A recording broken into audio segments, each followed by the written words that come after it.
Hey all, welcome back to our channel Gukapriya Kumar's podcast. இன்னையோட story பார்க்கலாமா? இன்னைக்கு நம்ம பார்க்க போகிற ஸ்டோரி த ரோப். ஒருத்தர் ஒரு பெரிய மவுண்டைன் கிளைம் பண்ணிட்டு இருந்தாராம். Just few steps to reach the top of the mountain. அப்போது மேலே பார்த்தா ஜீரோ விசிபிலிட்டி. கண்ணுக்கு ஸ்டார் ஸ்கை எதுவும் தெரியல. திடீர்னு ஸ்லிப் ஆயிட்டாரு. He started to fell into the air, falling at great speed. அவரால் கீழே கூட பார்க்க முடியல. கிராவிட்டி அவரை கீழே நோக்கி வேகமாக இழுத்த மாதிரி இருந்தது.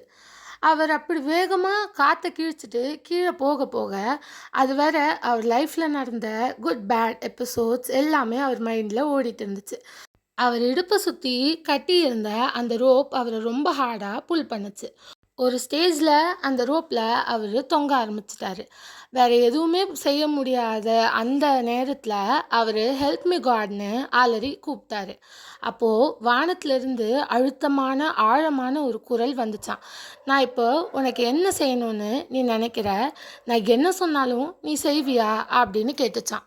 அதுக்கு அவனும் நான் கண்டிப்பாக செய்வேன் அப்படின்னு சொன்னானான். அந்த கடவுள் உடனே என்ன சொன்னாராம், உன் இடுப்பை சுற்றி இருக்கிற அந்த ரோப்பை கட் பண்ணி விடு அப்படின்னு சொன்னாராம். திடீர் சைலன்ஸ் மூமெண்ட். நேரம் போயிட்டே இருந்துச்சு. அவன் அந்த ரோப்பை இன்னும் அவனோட ஃபுல் ஸ்ட்ரென்த்தை வச்சு ஹோல்ட் பண்ண டிசைட் பண்ணான்.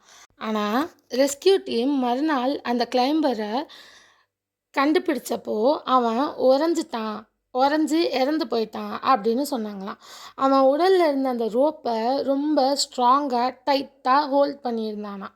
சோகம் என்னன்னா, அவன் இன்னும் ஒரு அடி கீழே இறங்கியிருந்தா தரையில் வந்திருக்கலாம். கடவுளை என்றைக்கும் சந்தேகப்படக்கூடாது. இதே அவன் கடவுள் சொன்ன மாதிரி இறங்கியிருந்தா we should have enough faith in God. புரிஞ்சிருக்கும்னு நினைக்கிறேன். தேங்க்ஸ் ஃபார் வாட்சிங். லைக், ஷேர், சப்ஸ்கிரைப்லாம் பண்ணிக்கோங்க. இன்னொரு ஸ்டோரியில் கண்டிப்பாக உங்களை மீட் பண்ணுறேன். By guys.